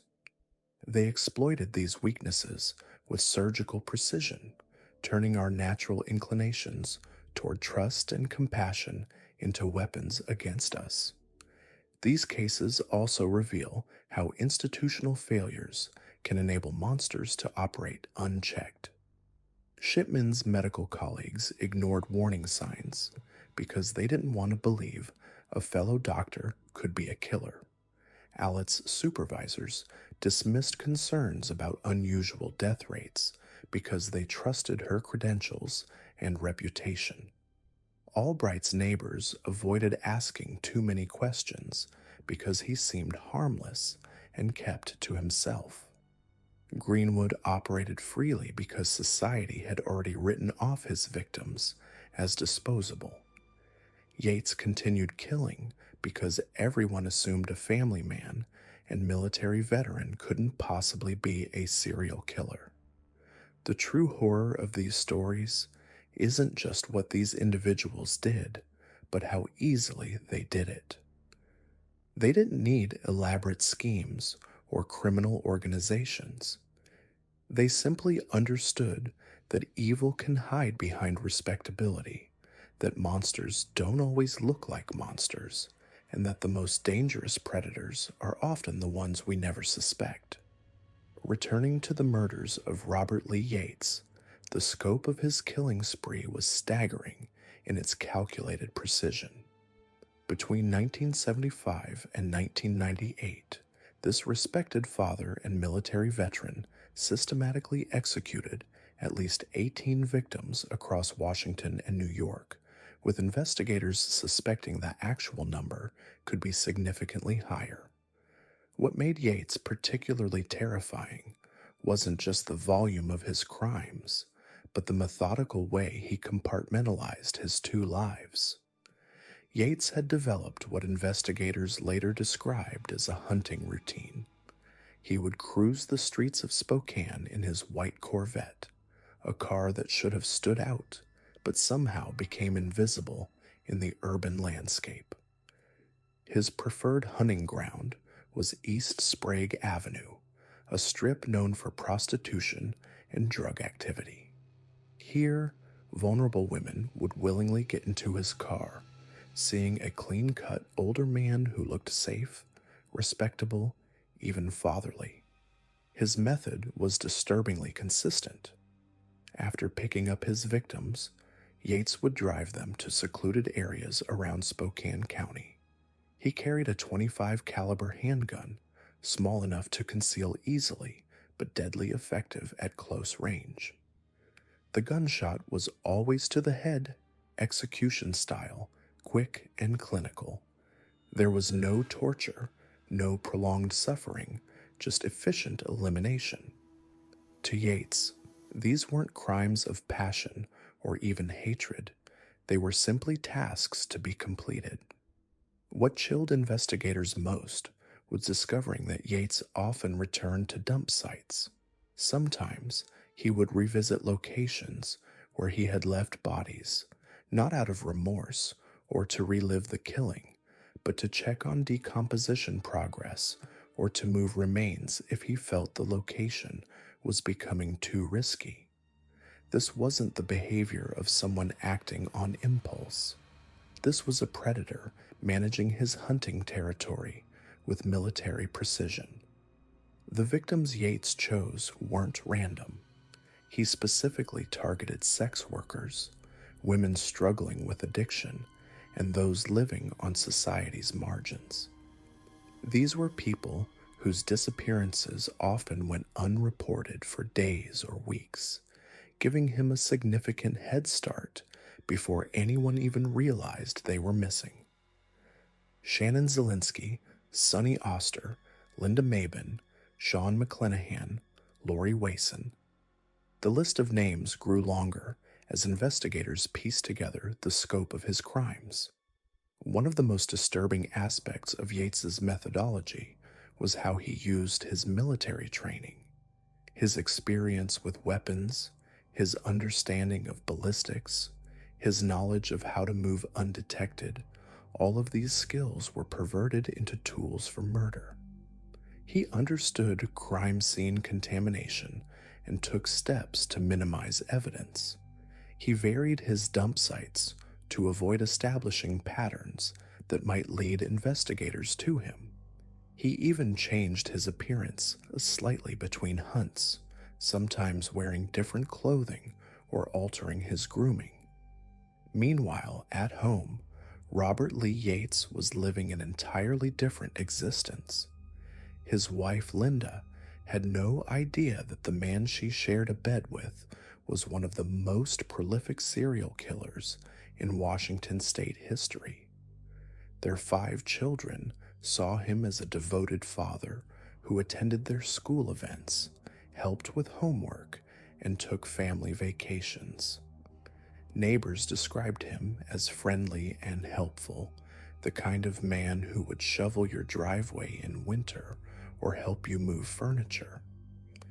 Yates maintained this dual existence through compartmentalization that bordered on the supernatural.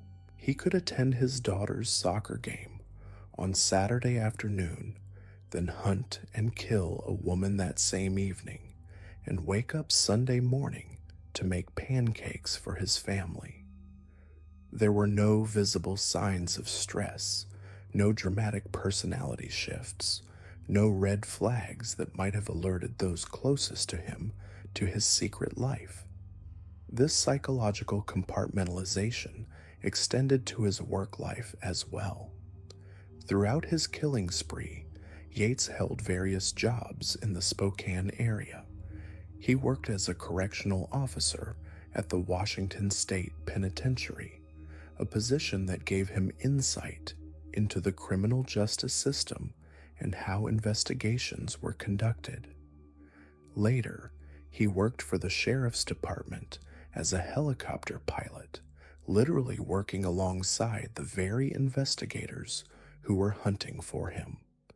The irony was lost on no one that Yates was part of the law enforcement community while simultaneously being one of the most wanted criminals in the region. He attended briefings about the serial killer stalking Spokane's streets. He participated in discussions about investigative strategies.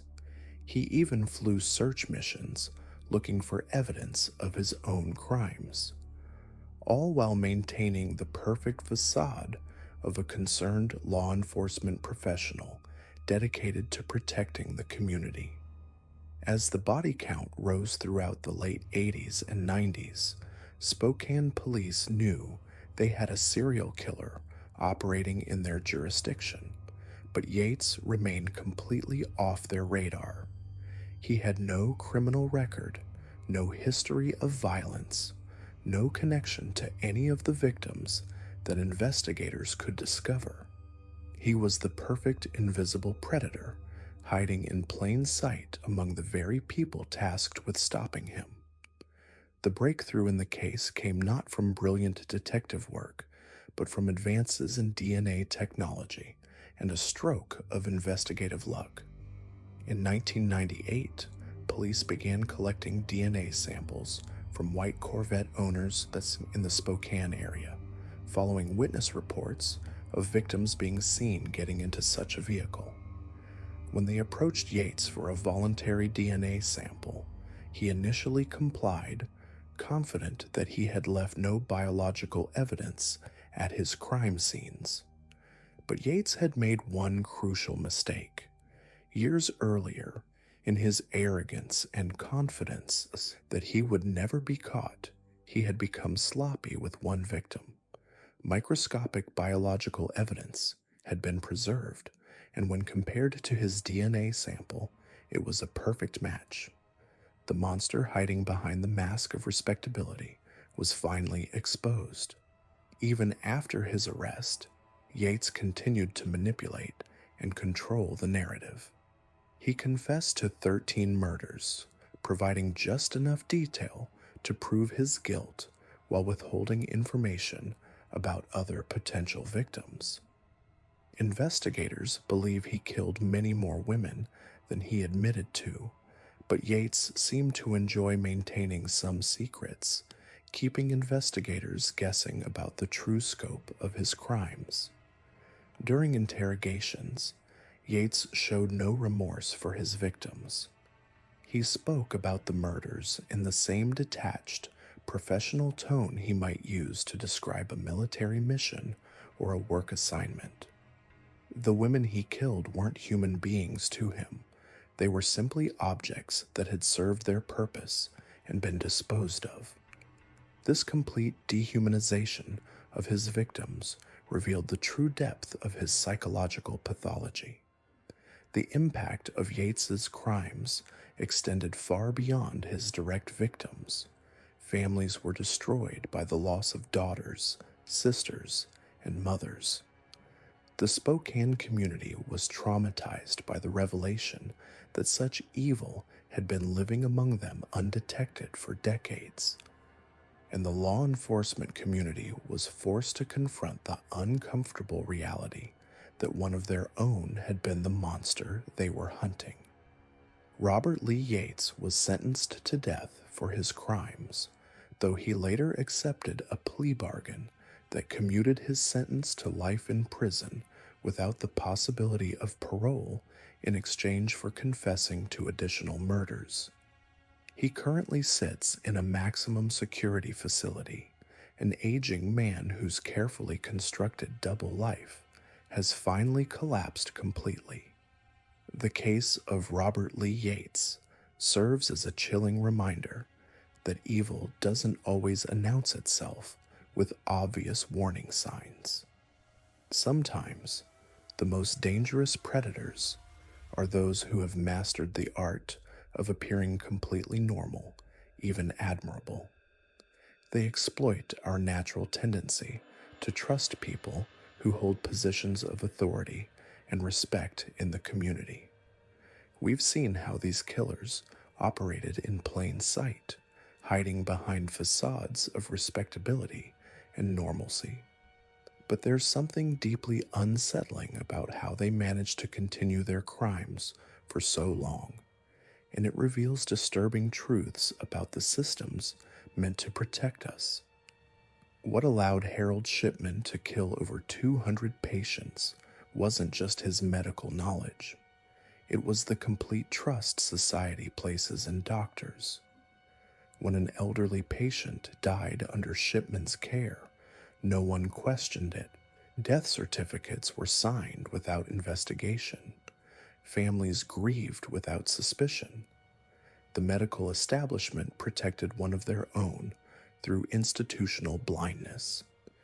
Even when patterns emerged, when death rates in his practice soared above normal levels, the system failed to act. Shipman understood this perfectly. He knew that a doctor's word was rarely questioned, that his position granted him almost unlimited access to vulnerable people, and that the very nature of his profession provided the perfect cover for murder. Beverly Allitt exploited similar institutional failures, but hers were even more calculating. She didn't just rely on trust. She actively cultivated an image of the caring, dedicated nurse who stayed late, who volunteered for extra shifts, who seemed genuinely concerned about her young patients. Hospital administrators praised her work ethic. Parents thanked her for her compassion. But Allitt was performing, creating a persona that made her crimes almost impossible to detect. When children became ill under her care, she was often the first to raise the alarm, the first to attempt resuscitation. She positioned herself as the hero trying to save lives, not the predator who was destroying them.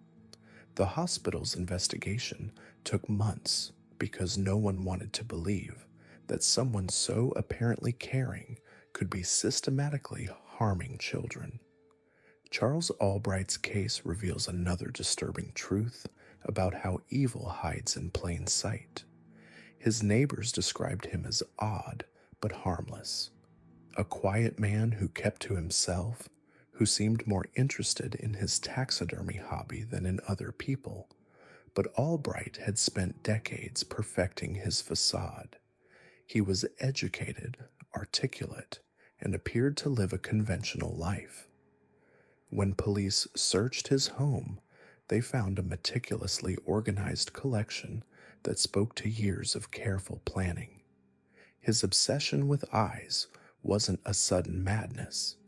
It was a long cultivated fixation that he had learned to hide behind a mask of normalcy. The very ordinariness of his appearance and lifestyle made him invisible to suspicion. Vaughn Greenwood operated in society's blind spot in the most literal sense. He chose victims from among the homeless, people who existed on the margins, whose disappearances often went unnoticed for days or weeks. But more than that, Greenwood understood that his crimes could be dismissed as the random violence that plagued urban areas. When homeless men were found murdered, the assumption was often that it was drug-related or the result of disputes within the homeless community itself. Greenwood's methodical approach, his ritualistic behavior, his belief that he was cleansing the city, these elements were initially overlooked because society didn't expect organized, purposeful violence against the homeless.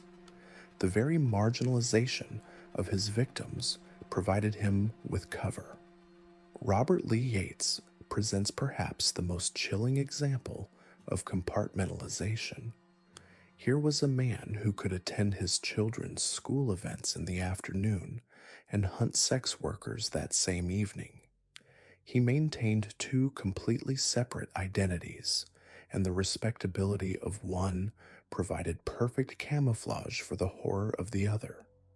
His military background gave him discipline and organizational skills. His family life gave him credibility in the community.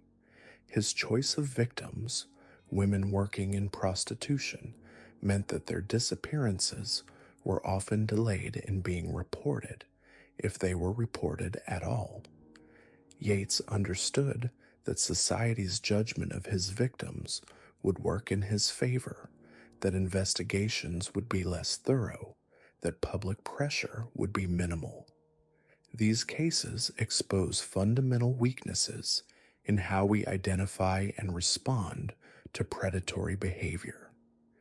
Each killer succeeded because they understood the systems they were operating within and learned to exploit the gaps. Medical professionals are trusted implicitly. Caregivers are assumed to have benevolent motives. Ordinary-looking people are rarely suspected of extraordinary crimes. Crimes against marginalized populations receive less attention and fewer resources.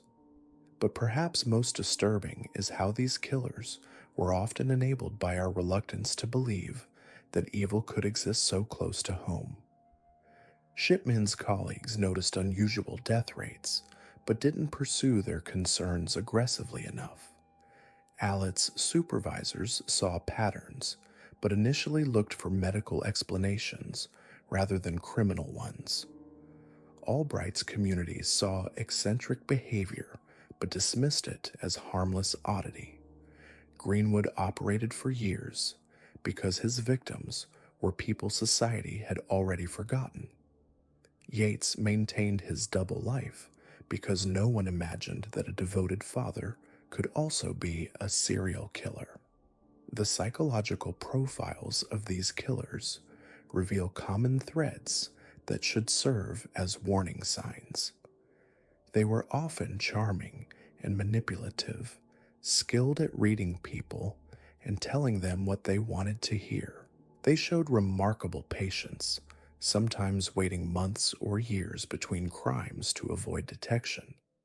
They were meticulous planners who left little to chance. Most importantly, they were students of human nature who understood how to exploit trust, compassion, and social assumptions. Yet they also shared certain vulnerabilities that in hindsight might have served as red flags. Many had histories of manipulative behavior in relationships. They often showed inappropriate emotional responses to tragedy, either too little emotion or emotions that seemed performed rather than genuine. They frequently inserted themselves into situations where they could appear helpful while actually exercising control. They showed patterns of escalating antisocial behavior that was often dismissed or overlooked. The question that haunts investigators and families alike is whether these crimes could have been prevented. In each case, there were moments when different decisions might have changed everything.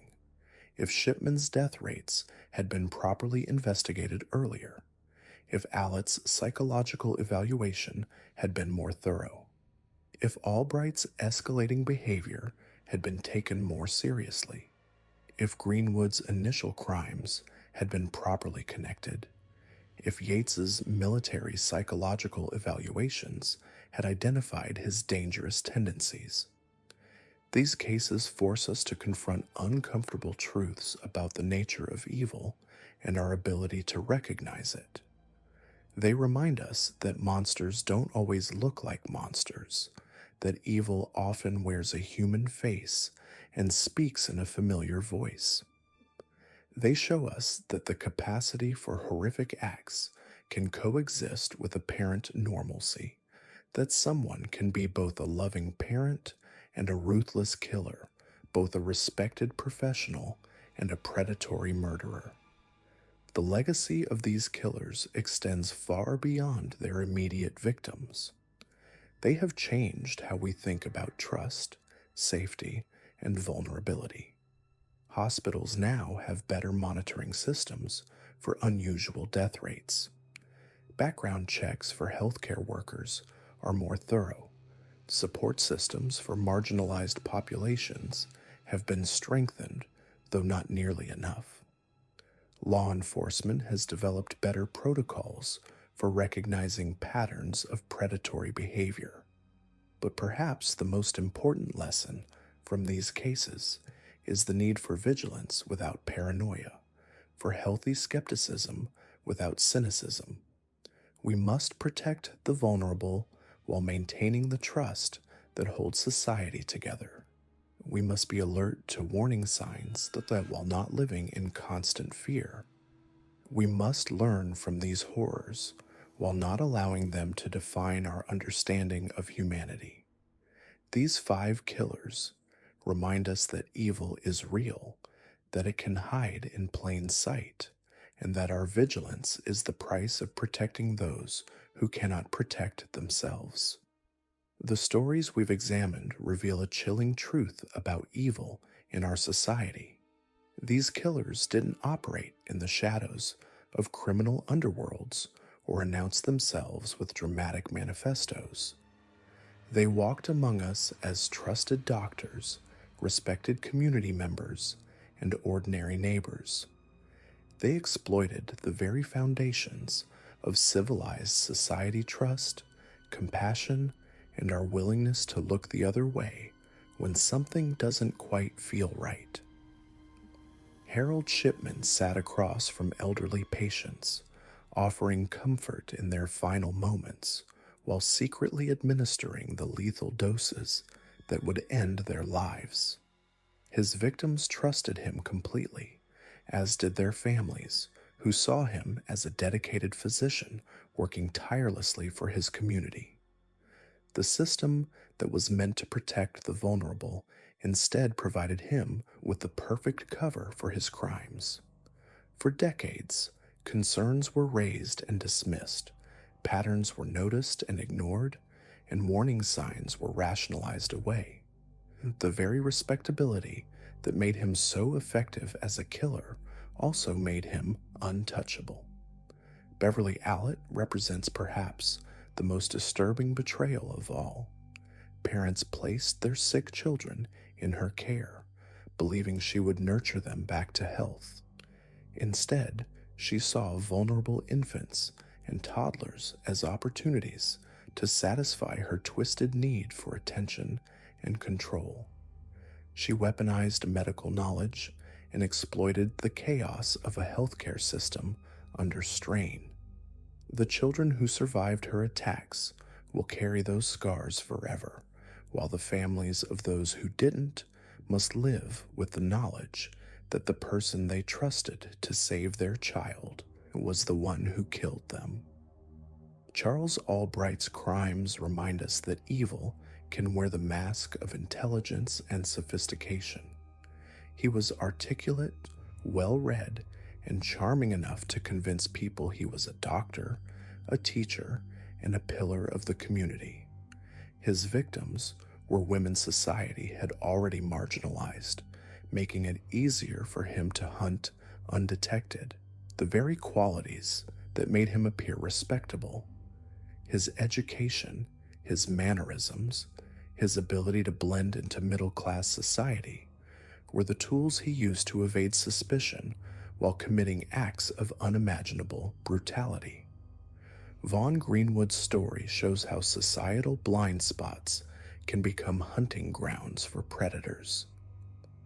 Skid Row wasn't just a place where the homeless gathered, it was a community of human beings who had been forgotten by society. Greenwood understood that his victims wouldn't be missed, that their deaths wouldn't generate the same urgency as murders in wealthier neighborhoods. He turned society's indifference into his weapon, using the invisibility of his victims to hide his crimes in plain sight. Robert Lee Yates Jr. embodied the most terrifying archetype of all the family man who leads a double life. His wife and children saw a loving husband and father, a decorated war veteran who coached Little League and attended church functions. His neighbors saw a quiet, reliable man who kept his lawn trimmed and waved hello each morning. None of them could have imagined that this same man was systematically hunting and killing women, often returning home to family dinners with blood still under his fingernails. What makes these cases so profoundly disturbing isn't just the number of victims or the brutality of the crimes. It's the systematic way these killers exploited the gaps in our social fabric. They understood that people want to trust authority figures, that were reluctant to believe the worst about those who seem normal and respectable, and that certain victims are deemed less worthy of protection by society at large. Each of these killers was able to operate for years, sometimes decades, because they understood something fundamental about human nature. We see what we expect to see. When a doctor's patients die, we assume natural causes. When children become ill in a hospital, we blame the disease, not the nurse. When prostitutes disappear, we tell ourselves they've moved on to another city. When homeless people are found dead, we assume drugs or exposure were to blame. The institutional failures that enabled these crimes weren't accidents. They were the predictable result of systems that prioritize reputation over safety, that treat certain populations as expendable, and that resist acknowledging uncomfortable truths.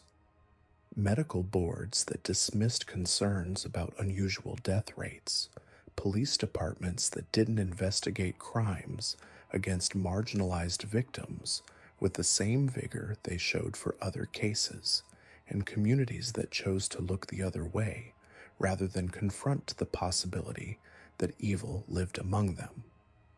These killers also demonstrate the terrifying banality of evil. They weren't supernatural monsters or obviously deranged individuals. They were ordinary people who made extraordinary choices to inflict suffering on others. They got up each morning, ate breakfast, went to work, and interacted with colleagues and neighbors just like everyone else. The difference was that they had crossed a line that most of us can't even imagine approaching, and once they crossed it, each subsequent murder became easier. The psychological profiles of these killers reveal common themes that should serve as warning signs for future cases. Many showed early signs of antisocial behavior that were ignored or explained away. They often targeted vulnerable populations who were less likely to be believed or missed. They used their positions of trust and authority to gain access to victims. They were skilled manipulators who could present themselves as helpful, caring individuals while harboring violent intentions. Perhaps most importantly, these cases remind us that evil doesn't always announce itself with obvious warning signs. It can be quiet, patient, and methodical. It can wear scrubs and carry a stethoscope. It can coach children's sports and attend parent-teacher conferences. It can smile warmly while planning the next murder. The challenge for society is to remain vigilant without becoming paranoid, to trust while still verifying, and to protect the vulnerable without creating systems so rigid they become ineffective. The victims of these crimes deserve to be remembered not just as statistics, but as individuals whose lives were cut short by people they trusted. Their deaths should serve as a reminder that the price of safety is eternal vigilance, and that we all have a responsibility to speak up when something doesn't feel right, even if we can't articulate exactly what's wrong. Moving forward, we must learn from these failures. Medical systems need better oversight and more willingness to investigate unusual patterns. Law enforcement agencies must commit to investigating all crimes with equal vigor, regardless of the perceived status of the victims. Communities need to create cultures where concerns can be raised without fear of retribution or dismissal, The most chilling lesson from these cases is that monsters don't always look like monsters. They look like us, they live among us, and the only way to protect ourselves and our loved ones is to remain aware that evil can wear any face, hold any job, and live on any street. The reality we must confront is deeply unsettling. These 5 killers, Harold Shipman, Beverly Allitt, Charles Albright, Vaughn Greenwood, and Robert Lee Yates, represent something far more terrifying than isolated cases of evil. They reveal the uncomfortable truth about how monsters hide in plain sight, exploiting the very foundations of trust that hold our society together. What makes these cases particularly chilling is not just the scale of their crimes, but how easily they blended into normalcy. Shipman wore the white coat of a healer while becoming history's most prolific serial killer. Allitt cradled sick children while poisoning them in their most vulnerable moments. Albright appeared as a respectable member of his community while mutilating women in the shadows. Greenwood presented himself as a divine instrument while slaughtering the forgotten souls of Skid Row. Yates maintained the facade of a loving family man while systematically hunting sex workers across multiple states. These weren't the Hollywood monsters we're conditioned to fear. They didn't lurk in abandoned buildings or wear masks. They smiled at neighbors, attended community events, held respected positions, and maintained relationships. They understood that the best hiding place for evil is behind a mask of respectability, that society's blind spots are often found in its most trusted institutions. The patterns that emerge from studying these cases are deeply disturbing. Each killer exploited power imbalances: doctors over patients, nurses over children, men over vulnerable women, citizens over the marginalized, soldiers over sex workers. They weaponized trust, using their positions of authority to access victims who had little choice but to rely on them. They understood human psychology well enough to manipulate not just their victims, but entire systems designed to protect people. Perhaps most frightening of all is how long they operated undetected. Shipman killed for over 2 decades. Allitt might have continued indefinitely if not for a colleague's sharp observations. Albright's crimes spanned years before a single mistake exposed him. Greenwood terrorized Skid Row with near impunity. Yates murdered across multiple jurisdictions, exploiting the gaps in communication between law enforcement agencies. Their success reveals uncomfortable truths about our society. We want to believe that good people do good things and bad people do bad things, but reality is far more complex. We want to trust authority figures, medical professionals, and those who present themselves as pillars of the community. This trust, while necessary for society to function, creates vulnerabilities that predators learn to exploit. The victims in these cases were often society's most vulnerable: the elderly, children, women, the poor, the marginalized, those struggling with addiction or homelessness. These killers understood that crimes against such populations would receive less attention, fewer resources, and generate less public outcry. They counted on society's indifference toward those it deemed expendable. But we cannot simply dismiss these cases as aberrations or historical curiosities. The conditions that allowed these killers to flourish still exist today. Healthcare systems still struggle with oversight and accountability. Vulnerable populations still face systemic neglect. Power imbalances still create opportunities for exploitation. The warning signs these killers displayed, boundary violations, unusual patient mortality rates, patterns of violence against vulnerable groups still occur and still too often go unnoticed or unreported. The lesson isn't that we should live in constant fear or mistrust everyone in positions of authority. Rather, it's that we must remain vigilant and create robust systems of oversight and accountability.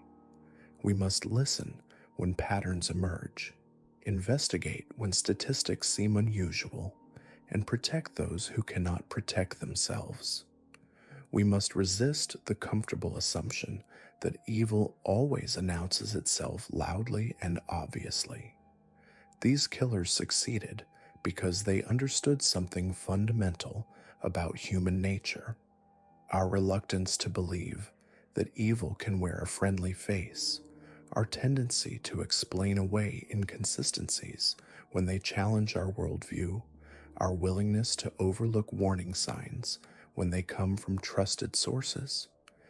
They exploited not just individual victims, but our collective blind spots and institutional failures.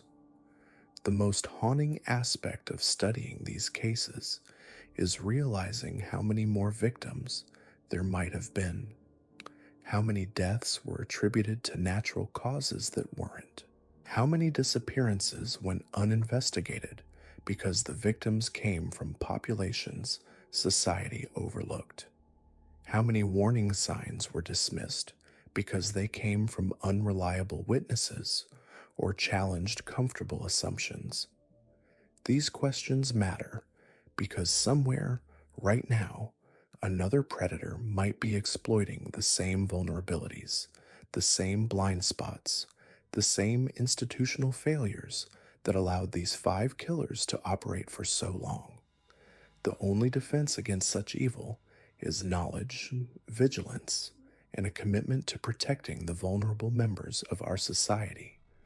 The stories of Harold Shipman, Beverly Allitt, Charles Albright, Vaughn Greenwood, and Robert Lee Yates serve as stark reminders that evil doesn't always announce itself with dramatic flourishes. Sometimes it whispers softly, wears scrubs to work, helps neighbors with their cars, and says grace at the dinner table. Sometimes the monsters we should fear most are the ones we never suspect at all. Understanding this uncomfortable truth isn't about living in fear. It's about living with awareness. It's about creating systems that protect the vulnerable, maintaining healthy skepticism of unchecked authority, and remembering that eternal vigilance isn't just the price of freedom, but the price of safety itself. Only by acknowledging the darkness that can hide behind familiar faces can we hope to prevent such horrors from happening again.